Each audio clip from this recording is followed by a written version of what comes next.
नमस्कार दोस्तों, जय श्री कृष्णा, जय राधा वल्लभ श्री हरिवंश। आइए भगवत गीता के अध्ययन में आगे बढ़ते हैं। हम दूसरे अध्याय पे चर्चा कर रहे थे और दूसरे अध्याय के 57 श्लोक तक हम लोगों ने चर्चा कर लिया था। अभी भगवान श्री कृष्ण अर्जुन ने एक प्रश्न पूछा था कि जो स्थित प्रज्ञ आदमी है, जो आत्मस्वरूप में स्थित व्यक्ति है, उसकी क्या पहचान है, उसके क्या लक्षण है। तो भगवान श्री कृष्ण जो है उसके लक्षण को बता रहे हैं। हमने 3 श्लोक इस पे पढ़ लिया था। 14 श्लोक हम पढ़ते हैं। आगे क्या लक्षण बताते हैं स्थित प्रज्ञ पुरुष के। जो व्यक्ति अपनी लाइफ में बड़ा अचीव करना चाहता है या जिसका गोल बड़ा होता है, वो उसके क्या लक्षण होते हैं। यदा संहरते चायम कूर्मो अंगानियु सर्वसा इंद्रियाणि इंद्रियार्थे अभ्यस्तस्य प्रज्ञा प्रतिष्ठिता। भगवान श्री कृष्ण यहाँ पे बोलते हैं, हे अर्जुन, जिस प्रकार कछुआ अपने अंगों को संकुचित करके खोल के भीतर कर लेता है, उसी तरह से मनुष्य, जो स्थित प्रज्ञ मनुष्य होते हैं, वो अपनी इंद्रियों को, इंद्रिय विषयों से, जो सेंस के सब्जेक्ट्स होते हैं, वहाँ से हटा लेते हैं और पूर्ण चेतना में दृढ़तापूर्वक स्थिर हो जाते हैं, तो अपने लक्ष्य में पूरी तरह से लग जाते हैं। मान लीजिए कि आप किसी बड़े लक्ष्य, सिविल सर्विसेज की तैयारी कर रहे हैं। अब बॉस टाइम पे ऐसा आएगा कि जब आपको सेंस ग्रेटिफिकेशन करने की इच्छा होगी और वही सेम टाइम पे आपको पढ़ने की भी इच्छा, पढ़ना भी रहेगा, नहीं तो आप सिविल सर्विसेज नहीं क्वालिफाई कर पाएंगे। तो ऐसी स्थिति में जो एक्चुअल एस्पिरेंट होते हैं, जिनको वास्तव में सिविल सर्विसेज परीक्षा क्वालिफाई करनी होती है, वो क्या करते हैं, वो अपने सेंस ग्रेटिफिकेशन को संकुचित कर लेते हैं। जैसे कछुआ जो है अपनी इंद्रियों को, अपने पैरों को खोल के अंदर कर लेता है, उसी तरह से जो बड़े लक्ष्य की प्राप्ति करना चाहते हैं, वो जब उनके छोटे छोटे इंजॉयमेंट के अवसर उनकी लाइफ में आते हैं, तो वो क्या करते हैं, अपनी इंद्रियों को कंट्रोल करके बड़े लक्ष्य की तरफ अग्रसर रहते हैं।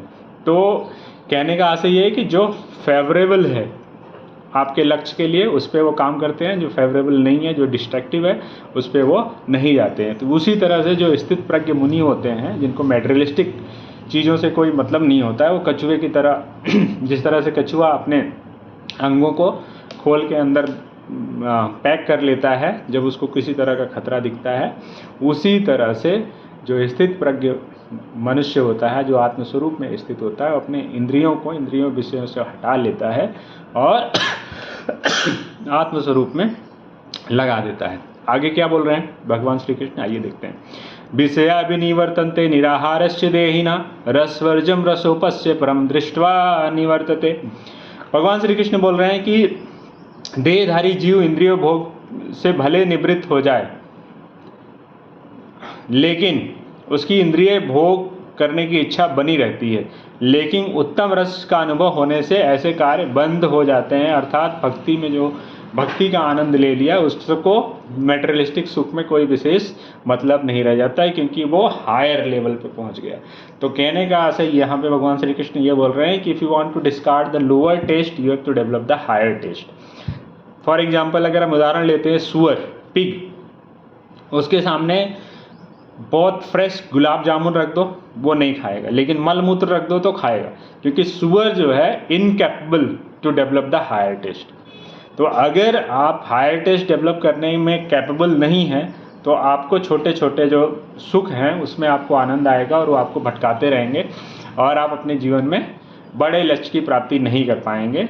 जैसे कि स्थित प्रज्ञ मुनि जो आत्मस्वरूप में स्थित होता है, जिसको मैटेरियलिस्टिक डिजायर या मैटेरियलिस्टिक जो सुख हैं उनमें कोई आनंद नहीं मिलता, क्योंकि उसने अपना टेस्ट जो है बहुत हायर डेवलप कर रखा है, जो कि आध्यात्मिक सुख या आनंद, चिदानंद रूप में वो स्थित है।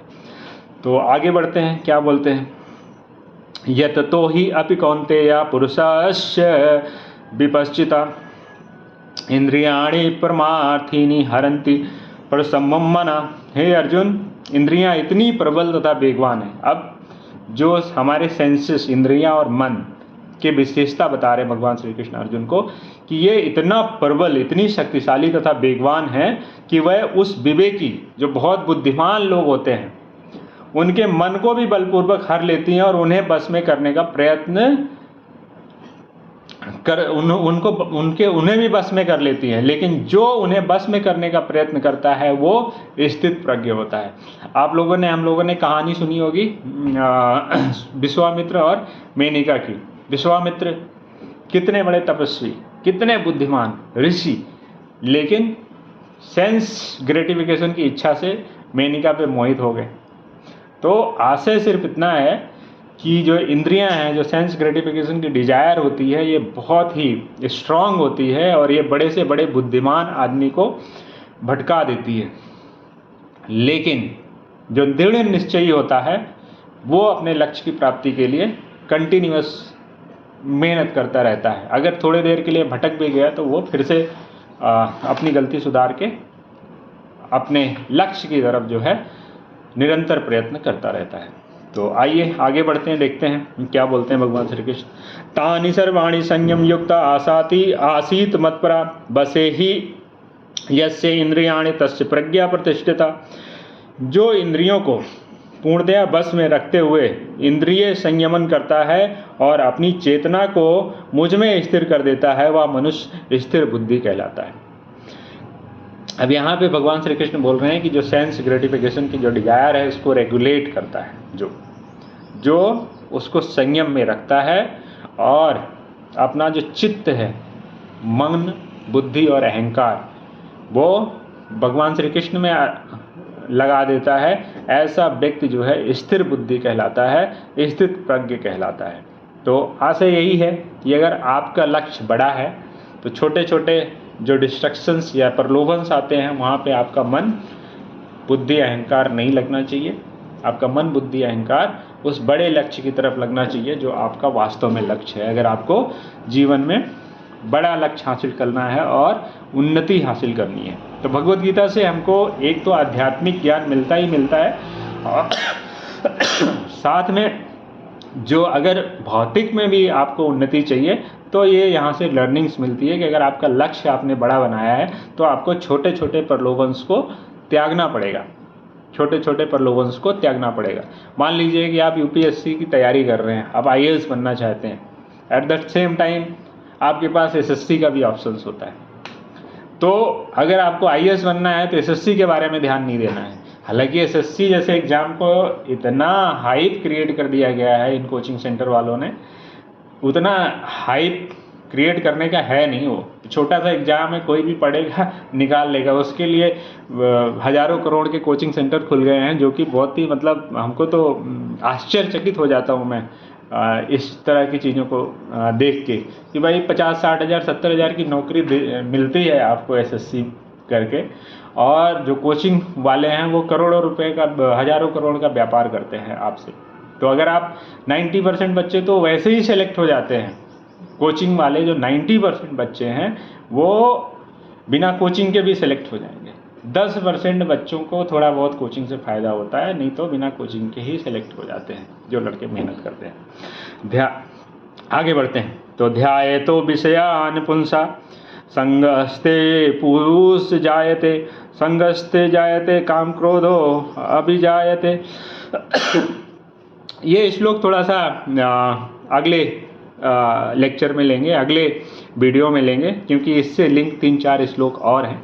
तो आज अभी यही है कि अगर आपको बड़ा लक्ष्य की प्राप्ति करनी है तो छोटे छोटे लक्ष्य को आपको इग्नोर करना है, या छोटे छोटे जो आपको प्रलोभन मिलते हैं बड़े लक्ष्य की प्राप्ति के मार्ग में, उसको आपको इग्नोर करना है, उसको आपको ओवरलुक करना है, उस पर ध्यान नहीं देना है। क्योंकि अगर आप उस पर ध्यान देने लगेंगे तो आपका बड़ा लक्ष्य आपसे छूट जाएगा। उम्मीद करता हूँ कि आप लोगों को ये वीडियो समझ में आया होगा। और भगवद गीता मैं पढ़ रहा हूँ और मेरा जो आदत है किसी चीज़ को समझने की, एक्सप्रेस करने की है।